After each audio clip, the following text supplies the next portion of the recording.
feeling good, baby. That enthusiasm from Rick Steves propels people to explore, to make travel adventure.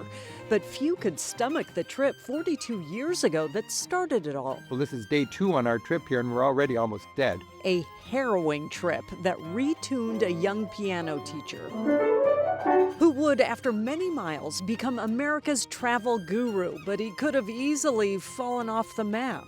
There were warning signs everywhere about what would happen if you got caught with drugs. And that's where you decided to get high for the first time? Yeah.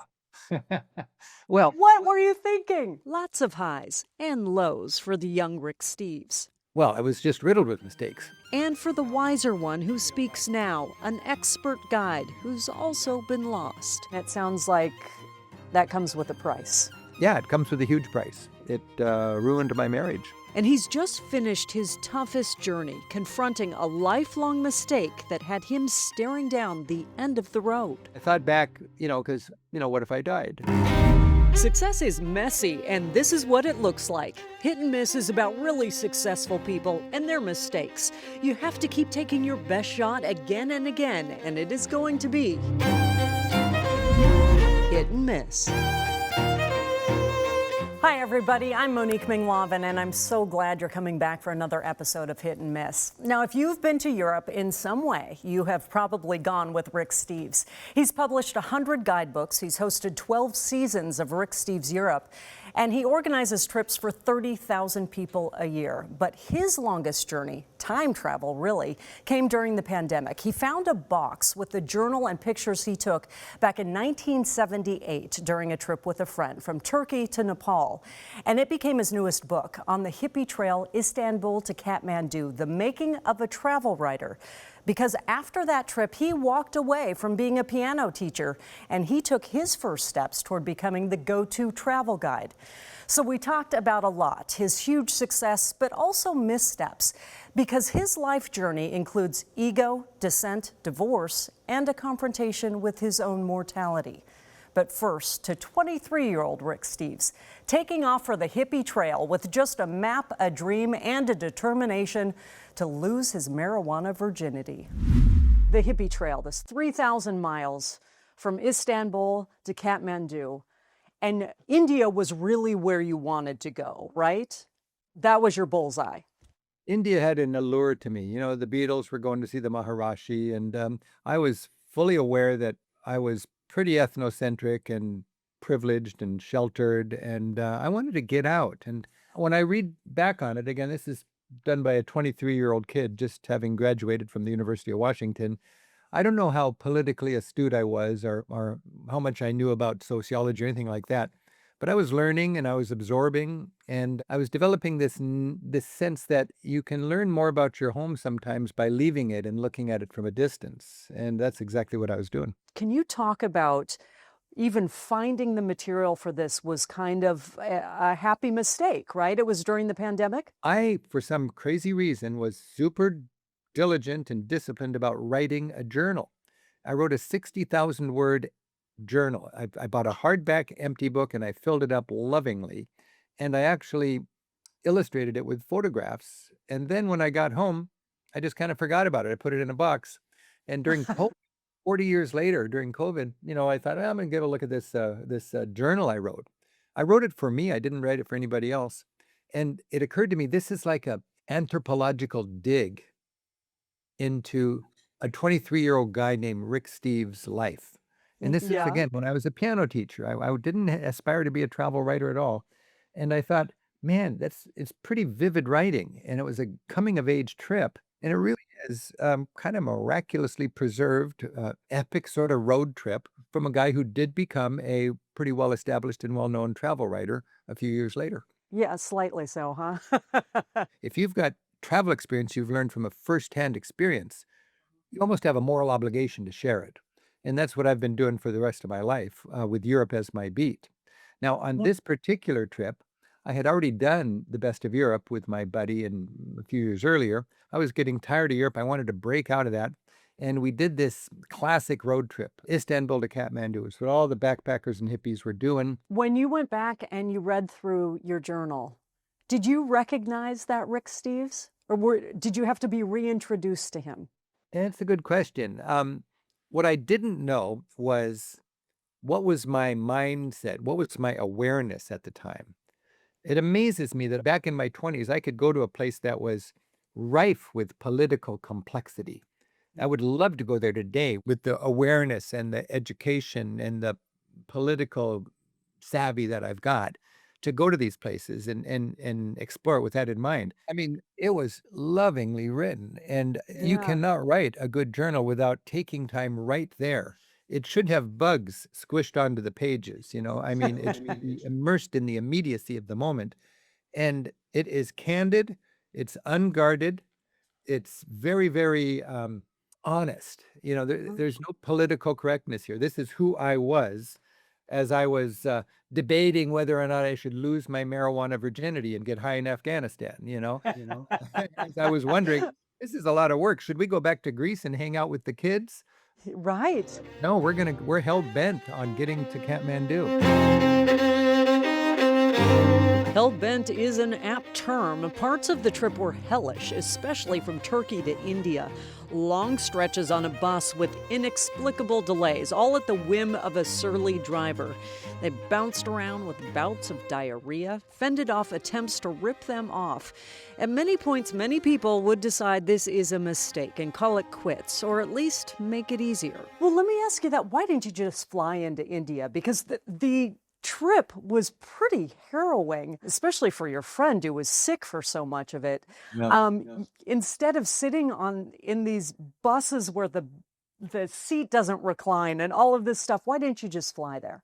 Well, it was pretty miserable, and at the same time, it was ecstatically wonderful. I mean, we were wanting to get away from comfortable Western materialism, I think. Well, you did.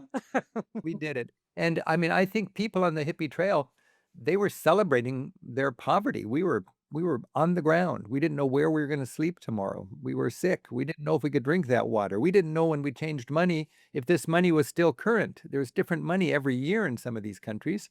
And green, naive backpackers, they don't know. Every time we crossed a border, we were nervous that somebody would plant something in our bags and we'd get arrested and have to bribe our way out.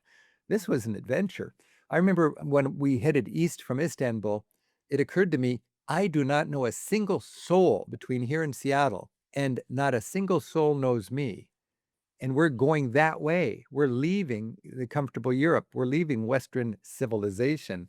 There was no good information available at the time. There was certainly no internet, no way to be in touch with loved ones back home, no safety net. It's just all of our money was in a money belt tied under our pants.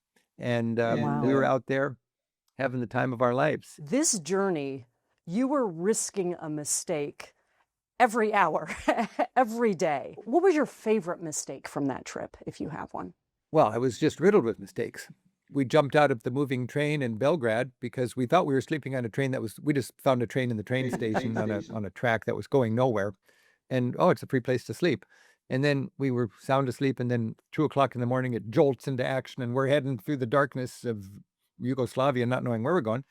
We jumped off the train when it slowed down at a suburban station, and we tumbled onto the platform with our bag, and it was a chilling experience because had we jumped out earlier or later, we would have hit a pillar and been thrown back onto the train and probably died. That's stupid, you know? And we it just kind of we got to be really careful. This is day 2 on our trip here, and we're already almost dead. Later on, when we bought the 3-day trip from Istanbul to Tehran, a bus ride, we had seat numbers on the bus. Everybody at the bus station is stampeding to get onto this bus. We go, what are these crazy people doing? We're just going to waltz on and grab our seat. And then we walk on and we realize numbered seats had nothing to do with where you're going to seat. People just sat anywhere. And we were the last people on the bus, so we got the afterthought seats that collapse over the stairwell in the back of the bus. The only seats on the bus that didn't recline, with our feet on the hot engine. And for 3 days, that was our home. That was a lesson learned. 3 days. Yeah. Yeah, for 3 days. My goodness. All these mistakes. And it was kind of fun. As long as we didn't get hurt, it was fun to make these mistakes and laugh at ourselves and be on this adventure, always heading east, always getting closer to Kathmandu. Huh. Speaking of mistakes, and you brought it up already, you were talking about losing your pot virginity. Now, you were heading into Afghanistan. There were warning signs everywhere about what would happen if you got caught with drugs. And that's where you decided to get high for the first time? Yeah. Well, What were you thinking? Well, when I think back on it, I never smoked pot when I was at the University of Washington. I was like this kid that doesn't just want to throw away his virginity. He wants to do it thoughtfully, you know. And I wanted to do it where it felt right. And that's a cultural thing. And smoking marijuana felt right in Afghanistan. It felt very right in India, and it felt divine in Nepal. And that's where I got high for my first time. And I can hardly explain to you how much I enjoyed it. And in fact, when I read the journal, I honestly, I look at it now when I'm 3 times as old. I'm 69, I was 23 then.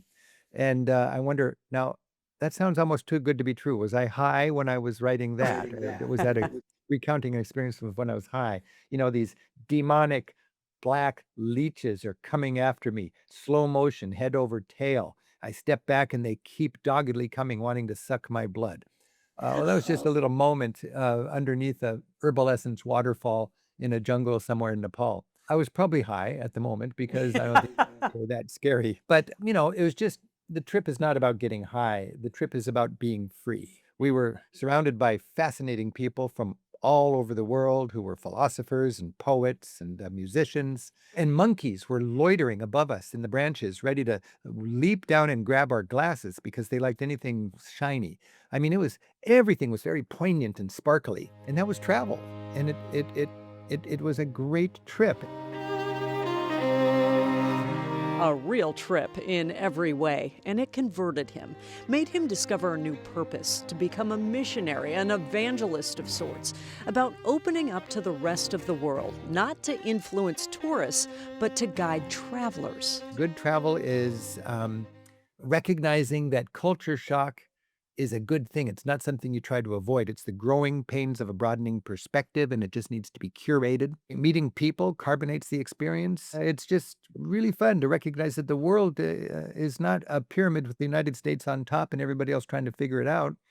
The world is Yeah. a celebration of diversity. And I'm sad for people whose worldview is shaped by commercial news media, who don't have a passport. And for them, travel is going to Disney World or going to Vegas. You can get this kind of hippie trail experience just in our country or just south of the border, and it really broadens your perspective and it gives you an appreciation of what a wonderful world we live in. And the result is you are not so afraid. You mentioned that that trip changed your life, literally. You came back and you changed your career and your whole trajectory, and your career was born, if you will, or that career was born. I believe the last words in the book were, I went home, gave away my piano students, and started a small travel business.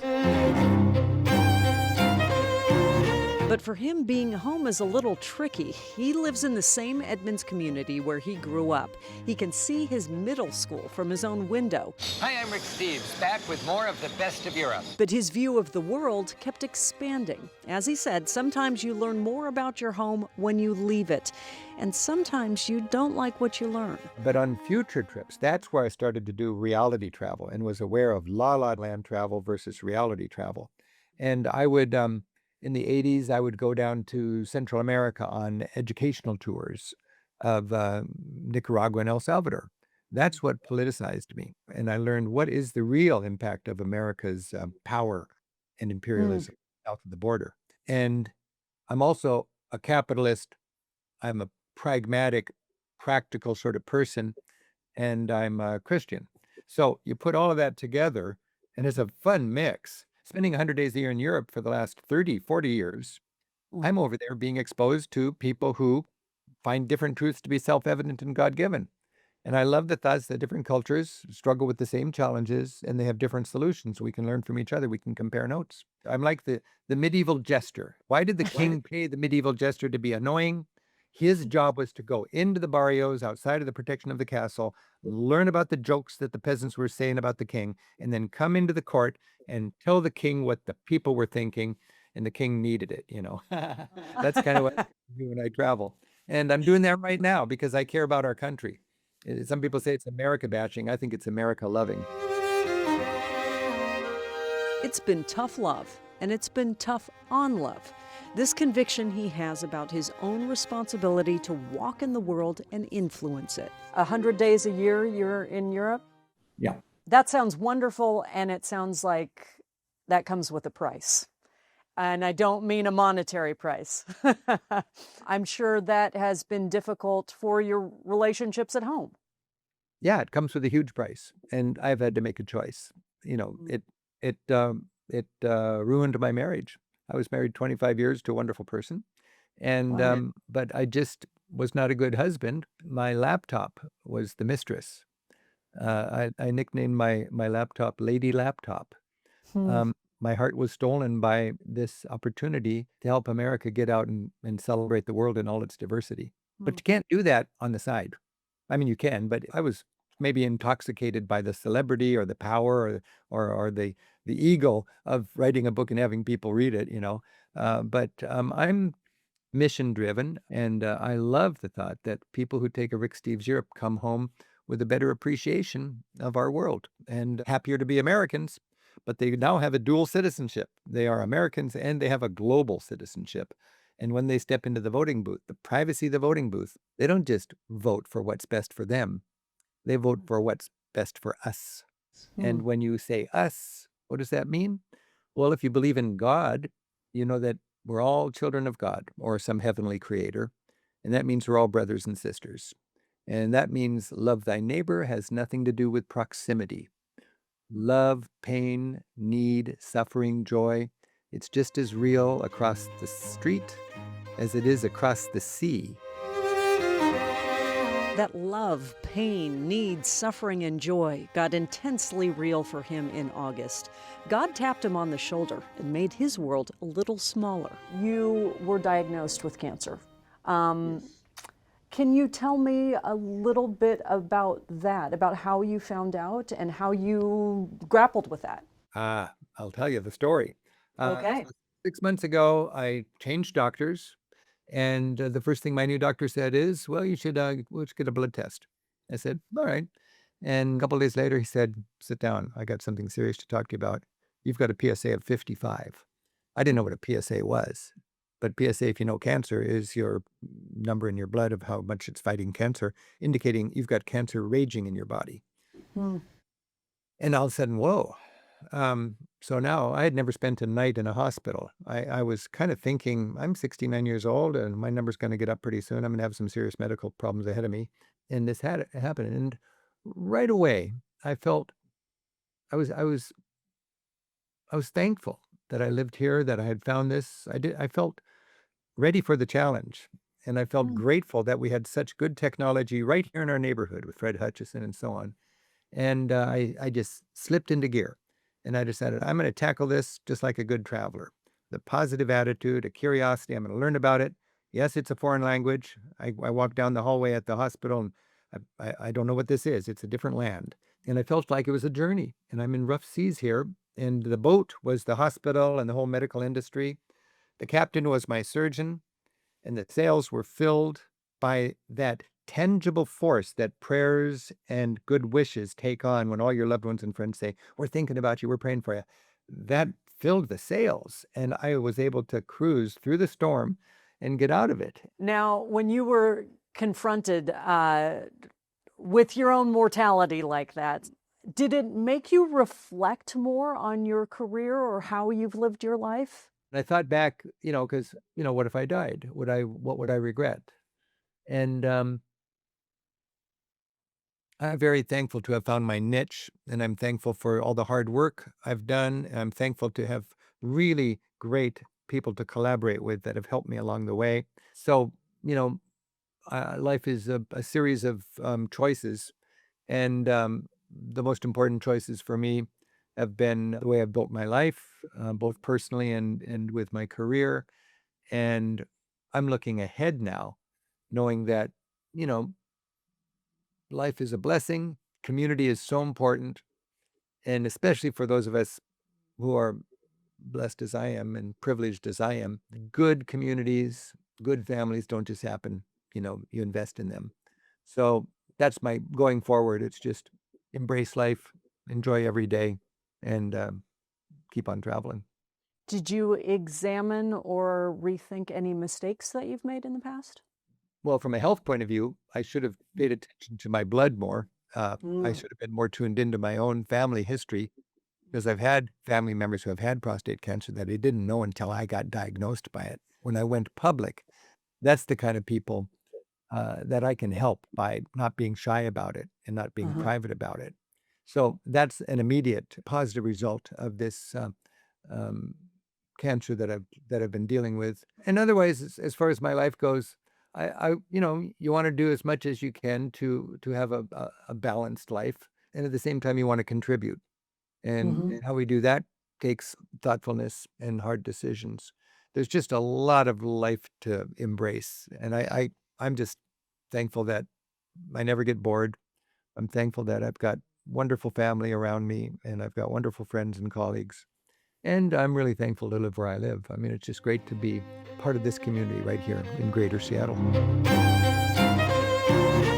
His latest blood results terrific, essentially cancer-free. I'm feeling good, baby. Fantastic. The city's a complex mix. This spring, Rick Steves is back, heading to Rome and Istanbul to shoot more TV shows, then Barcelona, Prague, and London to update guidebooks. In his life, lines are blurred. His return means his departure. His home is on the road, and his work is his play. So I'll have 5 hours with my daytime guide and 5 hours with my evening guide. These are wonderful individuals, independent guides from every place in Europe, and they want to help me, and they're my friends. On my TV show, when I say, this is my friend and fellow tour guide Alfio or Christina or Marian, I've got friends everywhere, it seems like, but I'm just paying them to be my friends. But every day I've got a buddy, and I just pretend they really just want to hang out with me because I'm a nice guy, but they're, it's their income. And we're together having a great time, and I'm learning a lot. And at the same time, I'm producing a lot, and I get to eat a lot of good food and develop a network of friends around Europe. It's the life he's chosen, the one he's made, creating community all over the world. And sometimes he has to return home just to get lost again. Let me turn you into a guide for the Puget Sound area quickly. If someone were coming to the Seattle area for 3 days, what would you tell them they could not miss? I honestly don't know. I mean, that's a funny question. You'd think I would know.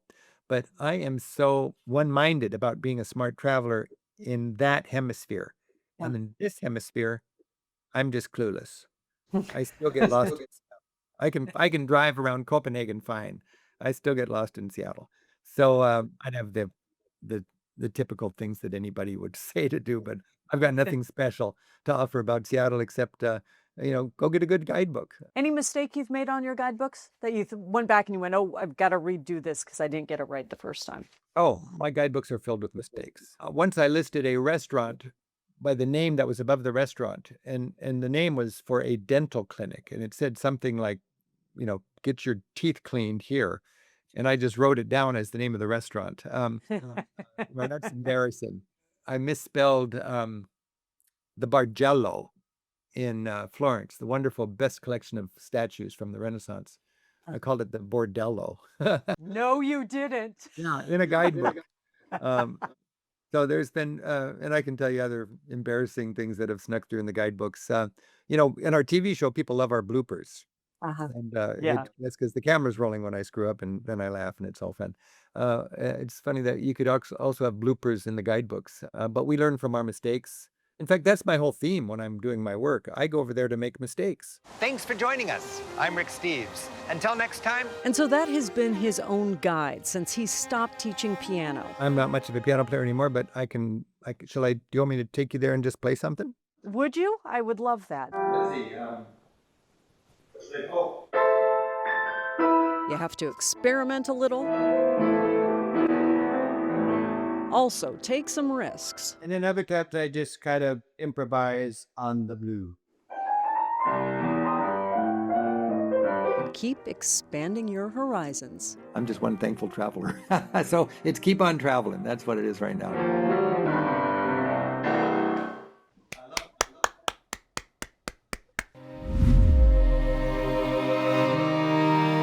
Thanks for watching Hit and Miss. You can find me, Monique Ming Laven, on Instagram, Facebook, and YouTube. Links are all on Cairo7.com/hit-and-miss. And next time on Hit and Miss. Would Rosa Parks also qualify as your favorite interview? Deborah Horn, a top journalist for decades. Favorite interview? No.